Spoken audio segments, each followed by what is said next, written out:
Well, hello, everybody. Welcome to the Real Estate Note Investing Be the Bank broadcast. It is August 13th, 2025. I had to look down to see what day it was today.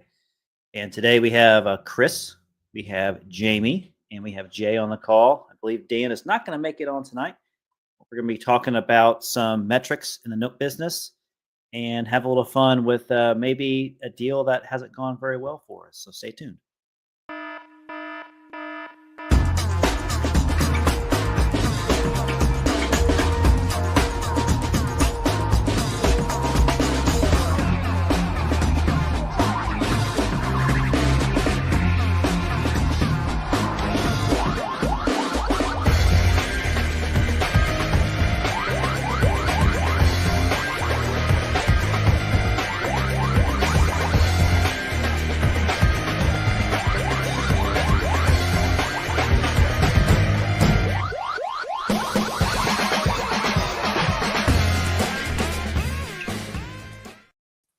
Hello, note dudes. Hey, how are you guys doing?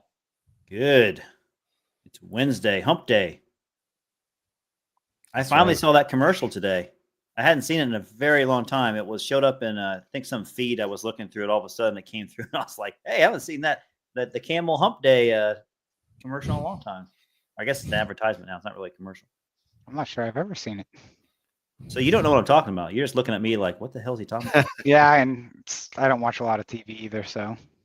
So there's this like camel that shows up into an office space. And it has two humps on it, and he keeps on asking people like, hey, what day is today? What day is today? And like everyone's ignoring him because they know he's going to like celebrate. Don't all camels have two humps? Hump day. Yeah. So I think they all do. So, humps day. My hump day. Double hump day. Oh man, Jamie's mind's racing into the unknown right now. Sorry, Jamie. So. Jamie, did you went on vacation recently? And yeah. Where did you go? Are you allowed to tell us? I'm allowed to say yes. I was in Ocean City, Maryland, which I had not been to in quite a while. Don't you live in Maryland? I do live in Maryland, and it's one of the nice things about living in Maryland is you can get to the beach or the lakes and the mountains within 2 or 3 hours typically. So nice. We get all 4 seasons. Yeah, it was nice. Little 4-day jaunt down to the beach, and yeah, a lot of sun and waves and good food. So definitely it's been an active summer for me with vacations and trips and events and whatnot. So it's been good. We had a lengthy conversation about that on our one-on-one calls that aren't recorded, about all your vacation time. Oh, yeah. Yes, we did. Your ears were probably burning. Yeah, I was like, I could probably make this call, or I could just go hang out on the beach last week. So you saw what I chose. Yes, the beach. I understood. Okay. But I feel like if I miss too many, I might get kicked out of the group. So I figured I need to represent here. Your non-attendance was noted. There you go. Oh, we have lots of fun making fun of you when you're not there, so you can keep missing. It's okay. I'm shocked. I can't believe you. That's the danger of not being on the call, man. You are the subject of discussion. Speaking of Dan. Yes, there we go. Oh yeah. He's in an airplane somewhere, I believe. See what I did there? Deflected. Yes, you deflected. Nice. You sidestepped. A good leader can do that. That's right. So it's the end of summer for me. My kids are back in school. I've got a couple teenage girls, so I've just gotten back into the school routine. I'm a parent driver, so I got to drive the kids to and from school. So that's always fun. Getting to walk through the classes with them. It seems to be so overwhelming for me to get like all this communication from the schools and figure out the school supplies and like, because we're going to 2 brand new schools to the kids. Oh wow. So it was Okay. even more of like, okay, so much of an unknown. So after our anxiety is down now, after a few days, I think it's the calm right now. And How about you guys? Are you guys back in school?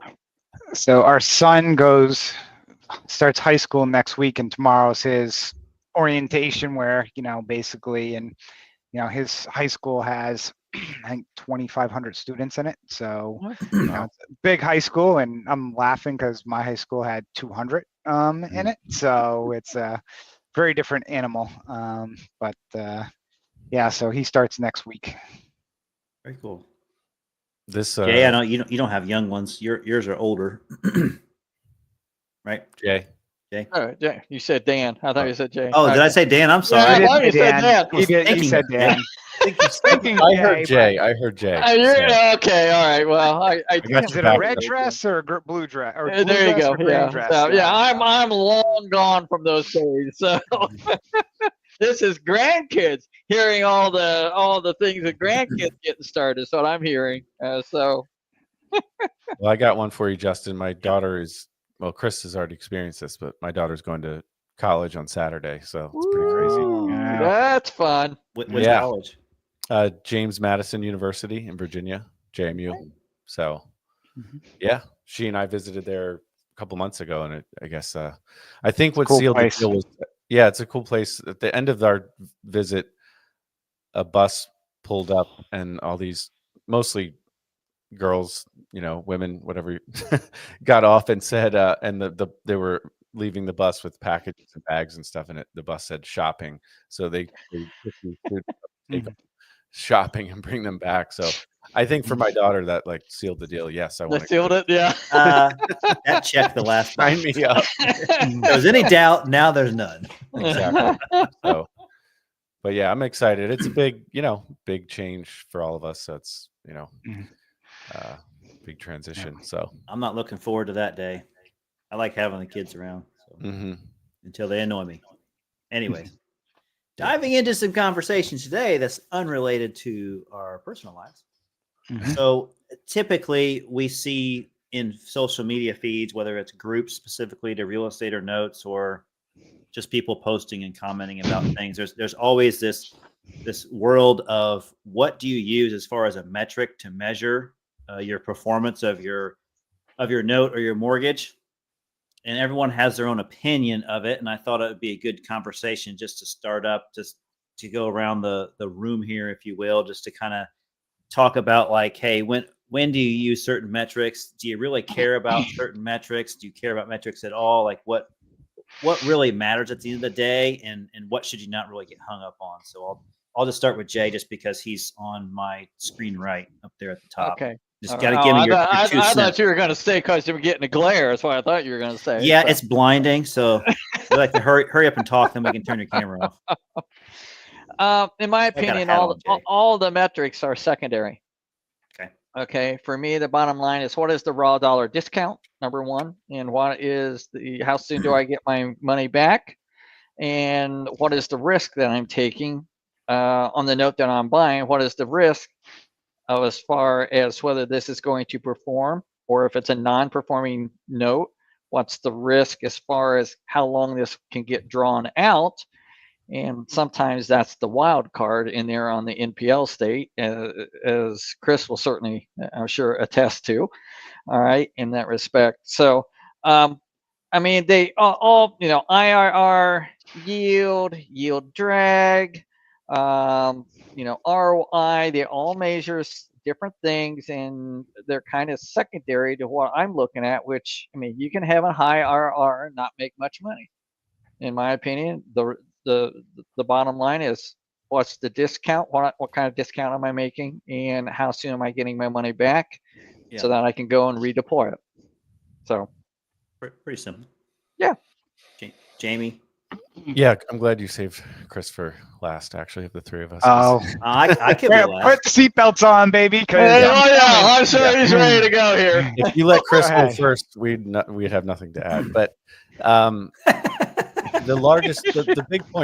big point I want to make is that, well, actually, one point is that something Chris used to say a lot, which is, no matter what you put into your calculator before, and this kind of gets to what Jay was saying, but before you purchase the deal, once you purchase the deal, it's going to be wrong. So you can't predict exactly how it's going to go, right? Yeah. So whether we're talking performing, non-performing, or not, so just understand that it's not going to be 100% the way you think it, or the way your calculator tells you. And I think that's a good context or good point to make with regard to we see this ongoing debate between a couple of people on social media about, these metrics and whatnot. And it's like, I started to get sucked into it slightly, and I was like, I don't want to get sucked into this at all, because I'd rather focus on doing more deals instead of debating online about this. So just knowing that, like Jay said, none of them are perfect, right? And they all have different uses. Some are better for beforehand predicting, and some are better for looking backward. How did your investment do? We use a calculator that's for performing loans that's fairly basic. And I think I got it from Chris, to be honest, back in the day. And it uses extended net present value and essentially tries to calculate the yield to maturity, and does take into account different, like, irregular payments coming across. But if you're talking non-performing notes with potentially many different exit strategies, that calculator is not going to serve you well. So yeah, I think my main point is just that, it's none of these are perfect. There are many different metrics you can try to use to both predict and look backward. Yeah, I think it's any operator can put a figure on a spreadsheet or on a pro forma ahead of time and make it look good. And when you're one other point is, when you're getting those cash flows back, what are you doing with those? Are you reinvesting that capital or not? So I don't know, Justin, you want to go and then let Chris, he's chomping at the bit. I'm just sitting patiently. So We'll let him be the cleanup batter. There we go. Sure. So I think all of our opinions are probably pretty similar. Yeah. Everyone's kind of echoed this to a certain sense, but it doesn't matter what the numbers are today. Like Jamie said, it's the cash flow could be slightly different once you get the investment, but all you can do is project. And you can run a calculator. The gold standard in our business is to measure on what they call what yield is. Sure. And so it's just predicting what the future return is going to be, assuming all things are equal and assuming the cash flows come in, at the same time or similar time to meet the expectation of the AM schedule, right? It's pretty simple. We have no crystal ball to say if it's going to perform exactly the way it is. If you need to look back and see how your note is performing, then you can run, ROIs or XIRRs or whatever you want for, consistent cash flows or regular cash flows to really get accounting wise to figure out what the exact numbers are. But I'm not really worried about it. I figure out what the yield is up front. I'm probably more like Jay and Jamie, where they've already said, risk is associated first. And then beyond that, if the yield is within a normal yield, what I think is normal for that asset, then I say, great. Sometimes they're single digit yields because they're super low risk assets, and that's okay with me. So my portfolio gets blended in different ways. I don't have to get a 25% yield on every investment. I would love for that to happen, but I know that I also want assets that are less risky, and sometimes I get ones that are more risky for different reasons. But I could see some sort of benefit on it with an equity play or something like that with that asset. So that's just kind of what I look at it on. But I don't get into any debates or poo-poo anybody for saying one thing or the other with the metrics. I just let them be. If they think their math is working for them, then just let them be. But that's kind of how I look at it. Yeah. I want to jump in one thing before Chris gets rolling here. Yes, get this. Chris might not have anything to This is your say. chance. Oh, I do. Oh, yeah. Chris is never lost for words. I don't think I've ever seen that. So, it also depends on what you're doing within your business too. I mean, I will be honest. For us, when we're buying, when we're buying a performing note and we're looking to hypothecate that note, I'm looking at what is the net spread that I'm getting. Okay, Mhm. that is of utmost importance. I don't care what the yield is. The yield could, you could be 17, 18%. What's the raw spread I'm getting to my bank account on a monthly basis, assuming that this note continues to perform as it should? All right, or the delta between our private money that we're using, all right, and what I'm getting paid. So when we're doing that, now, if the same token, if you're just looking for putting a note into your self-directed IRA, that's a whole different ball game that you're looking at. So I think it really gets back to what's the strategy that you're investing and what you're wanting to accomplish with the note that you're buying. That can dictate a certain amount as far as which metric you're going to look to measure and follow up on. So my 2 cents Good or point. 3 cents. Yeah. Okay, Chris, all yours. Go for it. Did you have Okay. anything to add, Chris? Or are you good? I have a few things I'll add. Yeah. So there was a debate, IRR versus ROI, which you can debate that forever. If it's a non-performing loan that lasts a year, how you calculate your return after the fact, you can calculate it yield, ROI. Who cares? I don't care.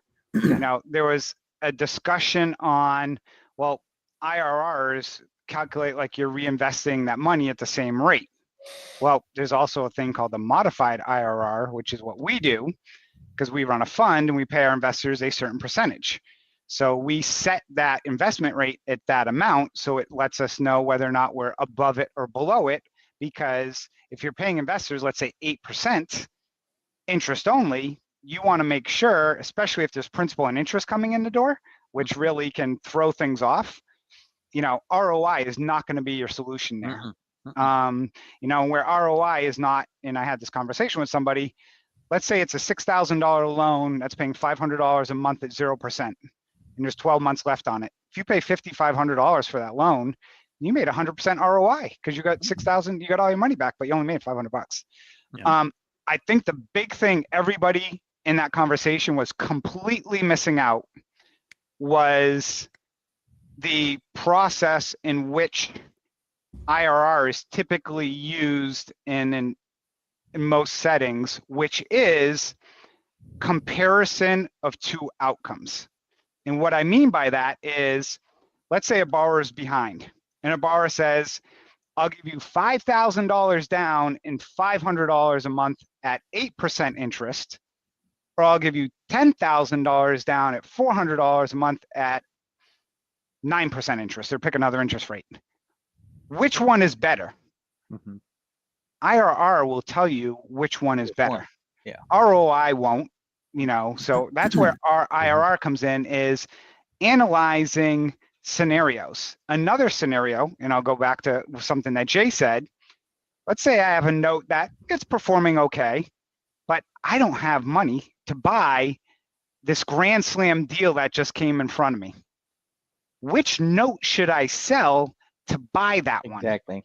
That's another avenue of where, okay, I need to evaluate my portfolio and which one is probably the least performing, and you don't use ROI, it's the futures of what I'm thinking I'm going to get to understand, okay, which one should I try and sell if I know what price I can get to go buy that other one.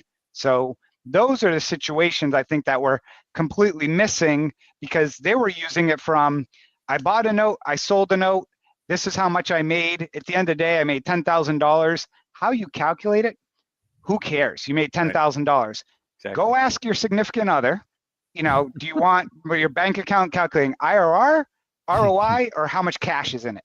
And I think we all know what that answer is going to be at the end of the day. So that's the whole kind of where I saw that online, and I'm like, okay, and again, same thing, Jim. I'm like, okay, I'm not going to get into this debate on things because I thought they were arguing kind of it was almost like having two politicians. Well, each party can easily form an opinion that shows they're right, but they're missing the big picture in regards to each one has special significant use cases that could be used, and this is what you should use in those situations. Yep. Agreed. Well said, Chris. So that's my little thing. But I will say, if you're using IRR or XIRR, you can use XMIRR, where like you can set a specific interest rate. So if you make 27%, but you typically only make 10 or 12, your reinvestment rate is based off that 10%, 12%, or whatever. So it's not technically the 27%. So just XMIRR. XMIRR, yes. Okay. I haven't used that one. I haven't used that one either. I do think that reinvesting piece is critical. Just Yes. Because like, and frankly, when you're investing in stocks, for example, versus notes, it's pretty easy to set your account to reinvest. Buy additional shares. I think, Chris, correct me if I'm wrong. I think in your fund you can reinvest and compound, right? Nope. No, can't do it. No. Sorry. All right, Sorry. Make you look bad. Well, mine you can. Mine you can't either. In our prior fund you could, right? But yes, so that's something to factor in as well. I mean, that's a negative I would say about note investing, especially if you buy a note in your self-directed IRA account and you get this money coming in, or invest in a fund that you can't reinvest. It's just sitting there, and so that is a drag on your overall return compared to a lot of other asset classes. Well, and there's also people out there that try and talk about like velocity of money, and they'll give you this, hey, you want to get the max principal and interest back as you can, but the reality is that money's just sitting in your IRA. And if you did a interest only loan for 5 years versus a principal and interest loan for 5 years, and a balloon and the interest only, and I have the numbers, I just can't remember them. An 8% interest only is better than like an 11% P&I loan. I mean, it's a huge difference, because again, every month you get that, the time value, but you're getting that principal back, and most likely, especially if you've only got $10,000, you're not able to, unless you're moving it over to stocks or whatnot. But most people just let it sit in that IRA account and collect no interest. Yeah, and this gets also into the discussion.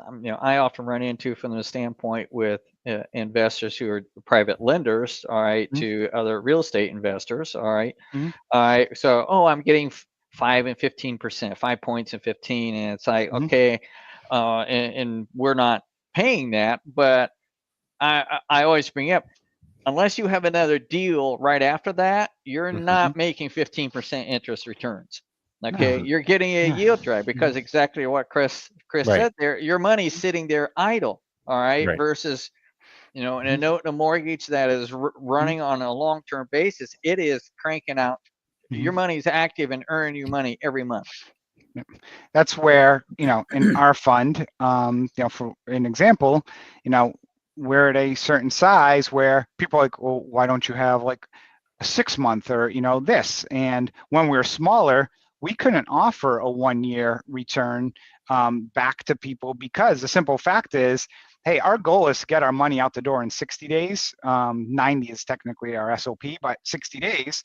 But if somebody's investing for a year, and you holding that money for you're getting 10 out of the 12 months of money return based on theirs, it's a yield drag. It's really thin. It's huge. And that's where you see a lot of these funds that were, and I can name 3 of them right off the top of my head, and I actually saw an FBI letter about one today in Texas, that they're offering all these 1 year, 1 year redemption periods for everybody. And the issue was they couldn't get the money out the door fast enough, and they were paying 10, 11, 12%, and they're writing the loans at 12%. But, it takes, again, to underwrite a loan will take you 3 weeks. So, or if you're originating or if you're buying, it's still 3 weeks. So you get if somebody says, Jamie, I'm giving you $100,000 today, okay, it takes them a week to get it. Then you got to go find a note, buy the note, underwrite the note. You've easily lost them.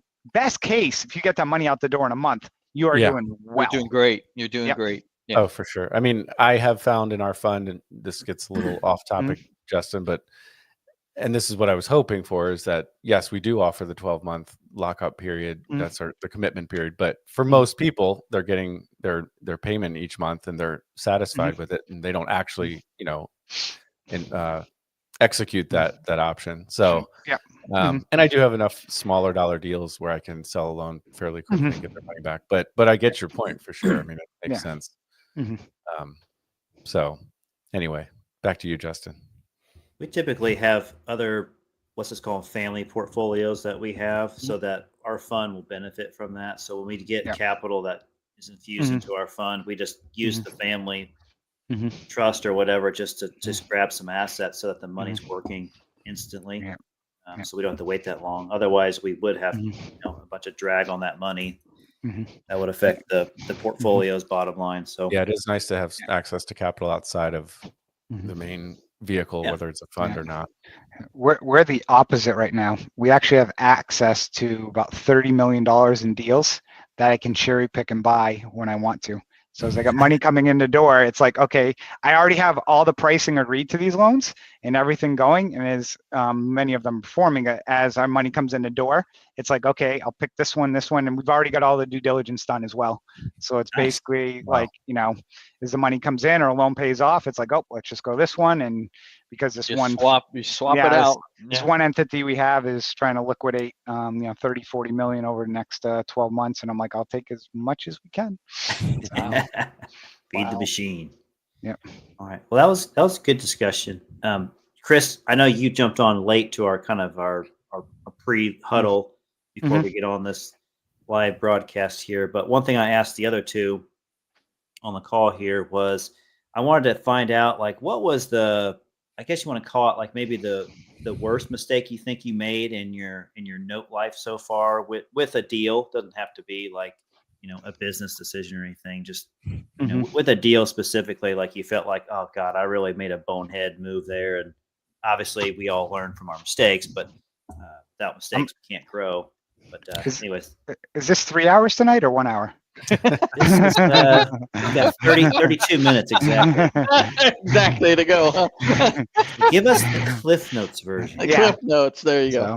I only have on one. Right off the top. Only on one. Okay. Okay. So, I remember this one. It was a loan in Ohio that we bought it as a non-performing loan, and it was in the winter time, and when we, did our exterior inspection, basically like the steps have been shoveled and stuff like that.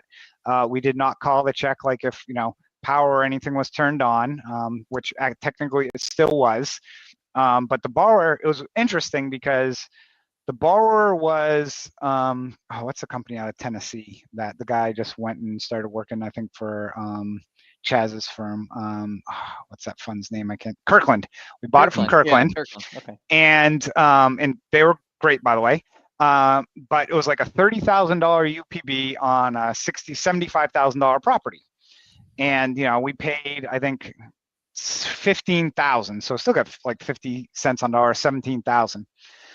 Find out the borrower was not living in the property, he was living next door because he had 4 feet of water in the basement. And basically this place was just completely filled with mold. And this guy was a complete a-hole.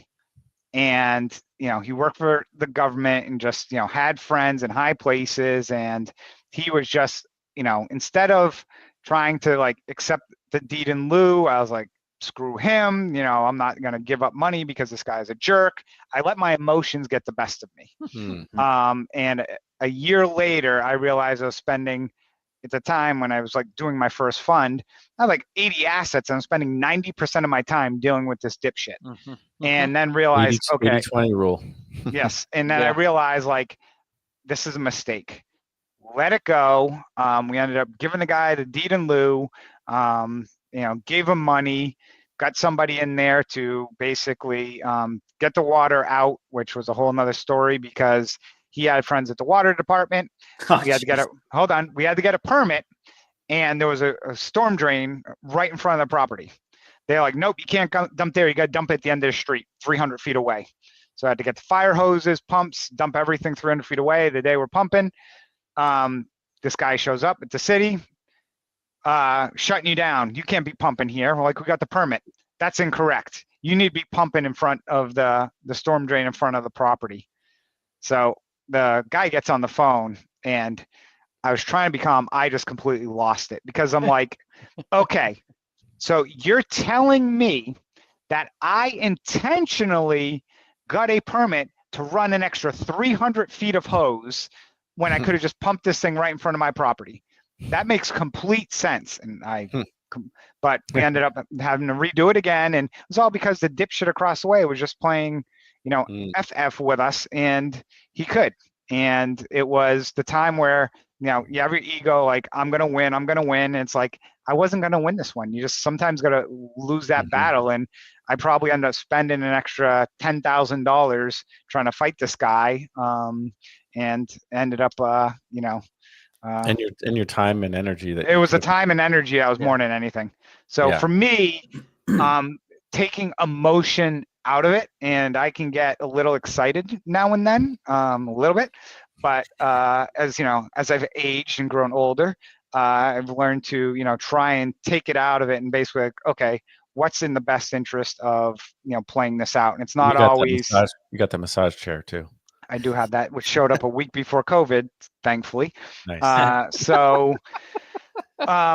And that's, I think for me, that's just the biggest thing is you don't try and win every single war. It's, understand which battles you got to pick and choose. Yeah. That's a good one. Yeah. I think it was one of my first non-performing loans that I bought. This was maybe 10 years ago. And so it was that asset in Indiana, and I just wanted to find something that was on the cheaper side. So I think this asset was like $15,000 or something just to buy the asset. It's non-performing loan. So I found out it was vacant and stuff, and I had delinquent taxes on it. So I realized that I could go through foreclosure. I thought I could get through it pretty quickly. So I went ahead and, filed the judgment and got things going, and went up and actually myself and paid the taxes because the county was only about maybe a 90-minute drive from where I live, maybe 2 hours, close to where you're at, Jay, I think. Okay. On the north side of Indiana. And so there was whatever other liens they incorporate inside the taxes you can get paid, like a code enforcement or a grass lien or whatever. And so, and before that, I had the servicer do door knocks and stuff like that just to make sure that no one was there. It really was vacant, and they verified it was vacant and stuff. So I go up there, I pay the taxes, I get stamped from the auditor, the treasurer, to say, okay, you're verified there, you're good. There's no lien or anything on the property besides yours. And then I was working through foreclosure. I think it was maybe 2 or 3 weeks later. I go drive up by the property and it's gone. And I'm like, The house. checking my address, checking my phone, looking at pictures, going, okay, there's the house to the left of it. There's the house, and there's a blank spot in the middle. I'm like going, what happened to the property? And so it got demoed. And so what I learned was just because I paid the taxes and the liens on it, I didn't follow suit and get it to the building enforcement or whatever agency up there was.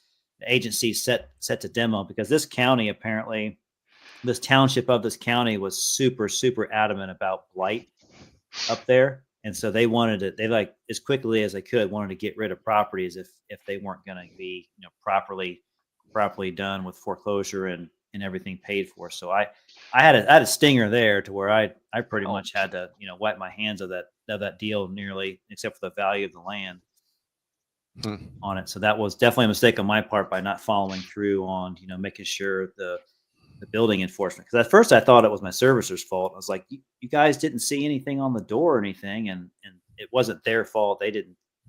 Whatever door knocker was there said there wasn't anything on the door to mention that there was a demo scheduled or anything. So I should have followed up with the building enforcement to verify there was no demo being scheduled.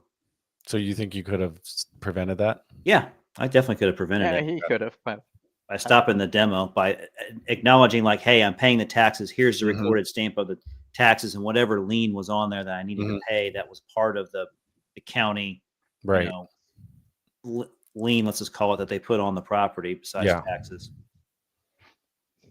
But yeah, Yeah, they that's a were tough one. aggressively, and they were doing it to all houses in that area. Wow. So unfortunately, that was my first deal. Unfortunately, I had to lose a little bit of money there, but I did learn some valuable lessons there, and my due diligence is much tighter now with dealing with that I'm stuff. sure that you because check that every time and now. I'm fortunate this wasn't like a $90,000 asset or something like Yeah. that. This was Mhm. I know 10 to 15,000 is a lot of money, but I'd rather lose a chunk like that than lose a larger chunk on a mistake like that. So So Jay, that's near you. Are you paying your property taxes? Yes, I am paying my Good. property. That's I good. can vouch clearly that we're paying our property this tax. wasn't I- Fort Wayne, is but that it's one of those towns. In One of Is those that a small little bulldozer? burg. I hear a bulldozer in the background. Yeah, there you go. No, that's a tough I one. got a tractor and a front end loader. I'll bulldoze it down long before they get there. Believe me, when you drive by a house and all of a sudden it's not there and it's supposed to be That's there, you're just crazy. like your butt Oh. puckers like you wouldn't believe. Yeah. Yeah. I was like, what? Whoa. I was not Whoa. expecting that to happen at all. Thought I did everything right and just make one Yeah. mistake. Well, that is the thing. Wow. You can do everything right and still lose money. And I mean, the example I'll give is not the one where I've lost the most money, because I think the one where I've lost the most was honestly not sure what we would have done differently, to tell you the truth. Typically it's related to the property, is what I find, is that when you're losing money in this business, you're undervaluing the property in some way. And you probably, because we don't typically get inside, right, if it's not Mhm. vacant. So we don't always know the condition of the interior. So that's the biggest risk, I think, at least in my business model. So that's where I've lost the most money, is not appreciating how much rehab work would be done inside of a property. But the example I'll give for the worst mistake that I've made is not having forced place insurance on a property. And so this was a deal in Pennsylvania, and we purchased it. It was non-performing. She was kind of paying here and there, but we ended up having to foreclose and evict, and PA can be time consuming and expensive. And so things are dragging on. Property taxes, well, school taxes, but it's property taxes, are high. And we had the loan deboarded from the servicer. And in that transfer, we had forced place insurance through the servicer. And just with everything going on with, this wasn't our only note that we owned. We had a small period of time where we didn't have insurance on the property, and a tree fell on the roof, and then it's just, water damage. And just, we're trying to list the property for sale, and I can't say if it's impossible to say how much that cost us. We couldn't file an insurance claim because we didn't have insurance, but I don't know how much the property would have sold for had that not occurred. But I would say probably $10,000 or $15,000, would have sold for 10 or 15,000 more had we not had that roof damage and water damage and then you got to pay for the tree removal and all that stuff. Sure. So, I mean, now we're not perfect, but every month we check insurance, and that, I mean, doesn't matter whether the insurance is through the servicer or through my own FPI vendor or through homeowners insurance. We make sure every note that we own, that collateral has insurance on it. So yeah, it's not the worst deal money wise, but it was probably the one I felt most responsible for from an asset management standpoint. That's probably the most overlooked thing for newer investors, is not verifying the insurance is on the property. Yeah. Quite quickly too. Well, what happens a lot of times is when they buy it, it's like, okay, yeah, I had FPI, or the borrower may have had it, but they're not tracking the insurance or the taxes as when they own the loan. Right. And that is and the other thing that happens as well sometimes that people got to be cognizant of is you may check taxes and it says, oh, taxes are current. They're current because the tax lien was sold to a third party, so they're actually not current. So that's something that taxes and insurance are the most painful thing, because everybody hates dealing with them, but they can, I mean, they can bite you big time. Yeah, taxes can wipe you out completely. Yeah, so that is a good tip is like if the borrower has homeowners insurance, Mhm. you know, and you're buying a note, make sure you get that mortgagee clause Clause. updated, Updated. Yeah. because that's how you get notified, and that's Right. how you're, you know, Mhm. I mean, otherwise the Mhm. note seller who you bought it from might be getting notified that, hey, the borrower is not making payments and this Mhm. insurance is about to be canceled, but you don't know. Yep. So that's an And, you know, important step. sometimes that is from our standpoint, sometimes that's the most frustrating thing when we're trying to update it, to actually get in contact with the Carrier. insurance agent. Mhm. Okay. Right. For them to actually respond and actually to do something. Some are Yeah. really good, and then there's some that's just like pulling teeth. Right. Mhm. Progressive is impossible. They don't even have phone numbers, I don't think. Hmm. You have to go through an app. I think I've had to have borrowers help me get the insurance Mhm. updated, and luckily they're nice Mhm. enough to help me out with it. Yeah. Mm. Don't have to, but And, you look at it, errors and stuff. I mean, look what, and Jamie's familiar with this, and we briefly touched on the call, what's going on in Baltimore with these fraudulent loans. And like, Oh yeah. could anything have been done? Or, I don't know. Do they have E&O policies that cover it? Who knows? But, follow up from our last call that we had when we were just talking about this. I had, call it a dozen loans that non-performers we got under agreement that were part of one of those pools. Mm. And all the appraisals were between 180 and 220. We went and we did, valuations on all of them, and we made sure we excluded any loan that was part of any fraudulent activity. And all of the valuations were coming in. Most of them were coming in the $60,000 range.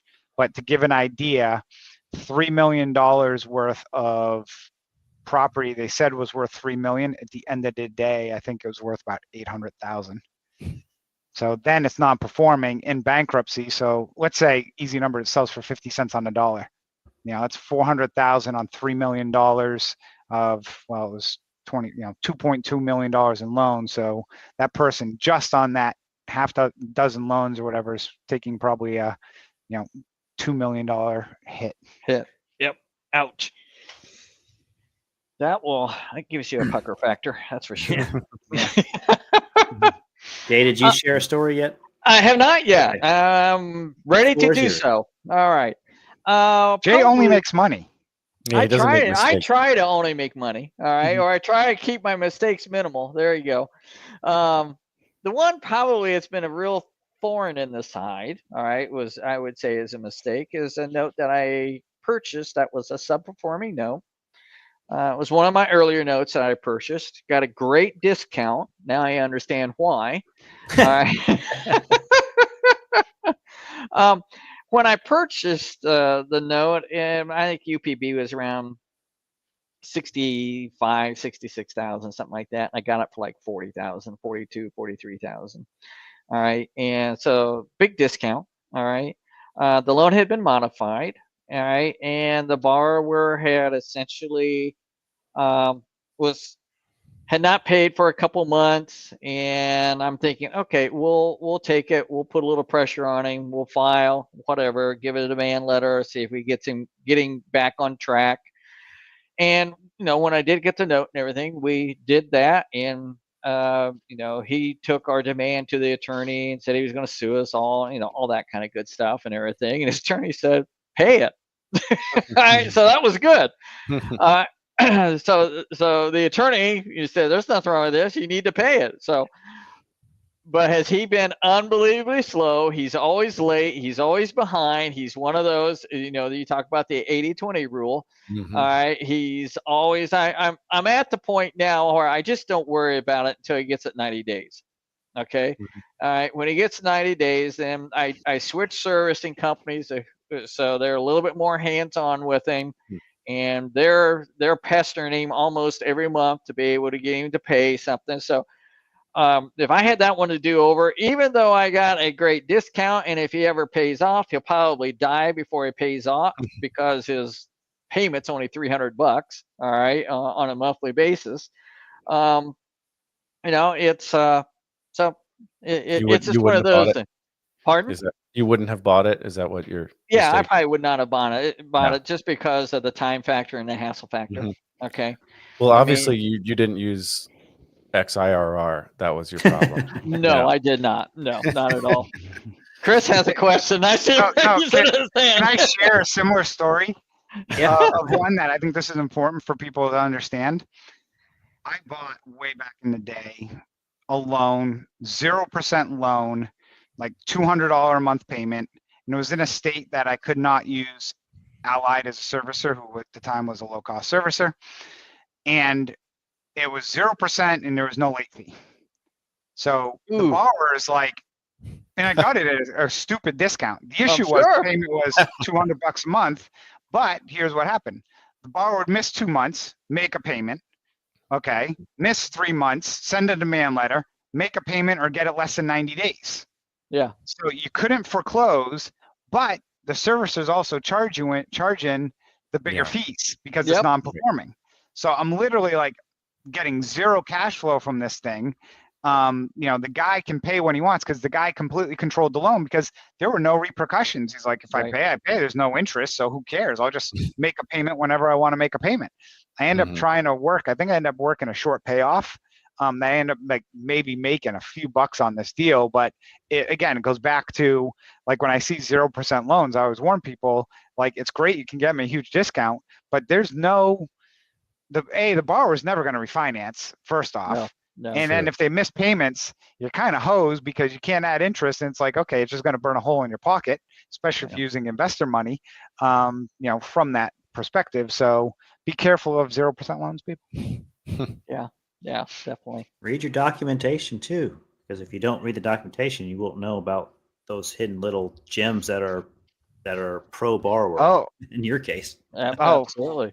I mean, look at loan sale agreements that one company signed that was buying loans from another company, and they didn't read. It was basically as is, where is, and there were no reps or certs. And then they tried to go back after the seller. So I was like, nope, Too late. sorry. And a lot of the loans were not even collectible. And the guys filed bankruptcy again, and he sued everyone and lost. And he even sued, I think, one of the guys who did a podcast episode about the whole situation. So. Wow. It is amazing to me on many of these loans that I see seller finance, I'll say, that you don't see any default. They don't put any default clauses in there or default interest. It's like, come on, you gotta. And some of these are. Can you on owner occupied? Can you put default interest on owner occupied? Yeah. Okay. I know, like again, do. I buy, I don't buy a lot of that. So when I buy just a regular owner occupied stuff, there's late fees, but there's never default interest. There's default. Yeah, I gotta You see say a lot we of don't it have. in Texas. It's kind of boilerplate in Texas where you'll see like up to whatever the ceiling is is allowable in that state. Yeah, I don't know. I don't know if that is totally legal. All right, but default, say the loan interest rate's at 8 and the default interest is at 12. Okay, so 3 or 4 points. That's usually well within usury laws. Okay, so and it's like I see so many of them that have nothing in there. Yeah, okay? most of them do have nothing. Yeah, or there's no late fees in there. It's like, come on. I mean, Right. you're No if you incentive are for that borrower looking to make a payment. Yeah, if you're looking to sell your note and you're creating paper like that, you're going to take a huge discount because because I mean, those are standard type of things that we're looking for.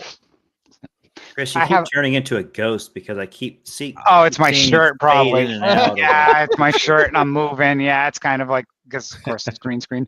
I have a scenario situation, real world situation that I can play out and get your opinion on, and everyone listening could hear this one as well. Sure. So, is everyone familiar with the new law that passed in California on second mortgages? On seconds. I've seen some Kind things of. about it. I am aware of it. All right. So Okay. So essentially with second mortgages, you have to sign an affidavit that shows the borrower, that you sent the statements, that you didn't write the loan off, and a bunch of other things. Okay. So I had a pool of loans that one of them was a second. It was non-owner occupied, but it still falls under, this whole thing. We had already filed foreclosure before this law got enacted. and I guess you have to, like, there's a 90-day waiting period or notice of default or whatever case may be. I don't do tons. So the expiration was like July 15th or whatever. So we had been asking the attorney, hey, does this come into play? What happens? Da, da, da, da. And they're like, nope, you're good, you're good. So then we're like, okay, did you file for the date? And they're like, oh no, we can't figure out how to interpret the new law. And I'm like, well, what do you mean? They're like, well, the new law says before you file your notice of default, you have to get this affidavit, which you didn't do. And I'm like, well, yeah, I didn't do it because the law wasn't in effect when it happened. You should have So- predicted this, Chris. You should have predicted. Exactly. So the attorney gave us three scenarios. So we got option 1, option 2, or option number 3. Option 1, cancel everything and start all over and get the proper paperwork. By the way, this loan is completely compliant and everything like that. It's not a 20-year-old zombie loan or whatever. Yeah. So you can cancel everything and start all over. You can do nothing, let it ride and see what happens. Or you can file the affidavit now in good faith and basically see if it sticks and then write it out from there. So the attorney came back to us with those 3 options. What would I think- everyone? My knee jerk was option 3, just to. Me too. I mean, if I'm a judge looking at that, it's like, all right, you did the best you could do. Once the law came out, you then filed the affidavit. You complied Mhm. with what you knew at each step in the process that you had to comply with. Mhm. I don't know. Unless you have a liberal judge, which I'm sure. Yeah, you never know, California are but- full but- of those. No, Yeah, but okay, all right. But to that point, though, Jay, you could then start over and do option 1. Well, yeah. like, Mhm. At that so point. you still have option 1 if you do 2 or 3, if those Yeah. don't work. But it's just time and money. Right. True. Which Chris has a lot of. Yeah, he's got all the time in the world and all the Time money and to money. do it. So. I don't have the time getting up there in age, just hit that milestone. The money, I want to wave to real Stony. so I don't know about that either. I did choose option 3, by the way, Okay. which was essentially, hey, look, I'll get an affidavit executed, but I'm not starting this thing all over Mhm. again. Yeah. Right. So So- where does it stand now? You're waiting. Actually, funny story, borrower paid us off. Oh, Oh, Wow. So like, let's go option 3. And the borrower is like, we get a phone call saying, what's your wire instructions? We're like, oh, thank you very Nice. much. we'll take it. Well, he had the property on the market Mm. and there was combined LTV was roughly 53%. Hmm. So it was Yeah. a Tons of equity rich, cash poor. So we Mhm. found a local fund to basically refinance Mm. Nice. him out of it. But Yeah. so we ended up getting paid off. I'm like, that's good. But That's That's I- option 4. Get paid off. There you that go. was, but it was interesting because, and again, as we talk and people listen, this is the stuff like, there's no guru that can teach you this stuff. This is No. like the real world stuff that comes up out of the Yep. blue that is like, Yeah. hey, what do you want to do now? Because this law just came into effect and how do you want to play it? Right. And to just piggyback, this is not a long story or anything, but just another little tip to the newer note come on, investors. Jamie. Yeah, but to Chris's point of starting foreclosure over, I've had to do, it's not the worst mistake ever, but because of poor communication between us and our servicer and the servicer, really just us and the servicer, they accepted, payments and applied them to the loan when we were well into the foreclosure process, partial, not full reinstatement. And that Oh, in this yeah. case Start over. started the whole thing Yep. over. And because they'd already dispersed the funds to us and it was just too late to kind of like send the money back to the borrower. So we have plenty of it. Now what we do is we make the servicer aware, different servicer, but if any loan that's beyond 60 days, do not apply payments. They must come up with full reinstatement, and you can keep it in reserve if that's legally acceptable. If not, you can send it back to the borrower. There are cases where there's an exception to that, but having to start, to Jay's point about time value of money. I mean, just having to start a foreclosure process over, especially in a judicial state, not fun. Because that's where it typically applies is those judicial states. Sure. Is where Right. it usually applies. Right. Wouldn't it be great to hold the servicer accountable for something? But it's like I don't know that we had communicated well to them in this case. I've done it before, and they still have collect payments. I'm just like, I mean, it should be killing me here. it should be the policy of the servicer, in my opinion, to Yeah. check with you if it's not a full reinstatement. Do you want us to apply these funds to the loan or not? But many will just apply without asking you. So What- we had Chris is two laughing. quick ones. So two quick ones. One is we had a foreclosure sale that was for less than the full amount because we bid less. And they're like, well, how do you want us to apply this to the loan? We're like, we don't care. The loan's closed. The other is about holding people accountable. We were supposed to foreclose on a $400,000 asset on July 10th. We filed everything in non-judicial Tennessee, filed everything in April and May or June or whatever. Foreclosure date June 10th. We good? Yep, everything's good. Day of foreclosure. Oops, we screwed something up. We need to push it a month. So they push it till August 10th. Literally 3 times the week before. We good, we good, we good. Everything's good, everything's good, everything's good. They email us afternoon of August 10th. Oh, we had something incorrect on the publication, so now we have to push it another 3 weeks. And I just reached out to them. I'm like, look, and I was actually very polite. I said, the steam starting to come out of your ears. it was, but Yeah. I was like, okay, I still need the attorney, and I'm like, I'm just very frustrated because these are very simple, unavoidable mistakes. This is a several $100,000 loan that costs several $1,000s a month in holding costs of taxes, insurance on the property, and my funds out the door. And I'm like, you've cost me 2 months, which is over $5,000 on this loan. And I'm like, I'm anticipating you're not going to send me a bill for any more billings on this because of all of the unavoidable mistakes that you've made. Or avoidable, right? Which were Avoidable. very avoidable. I'm sorry, avoidable. I meant avoidable. Yes, not Yeah. unavoidable. Avoidable. Yes. And basically, I'm like, and I need some assurance that somebody is checking to make sure in 3 weeks from now that good means good, because you're 0 for 2. And the third time you're out. That is the tough thing about just aligning interests, with specifically attorneys. They're just not under the same. Typically, don't have the same motivation to get the deal done as quickly.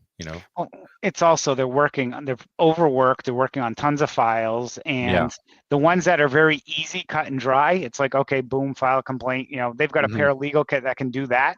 But the stuff that might be contested, or like these were simple and non-judicial.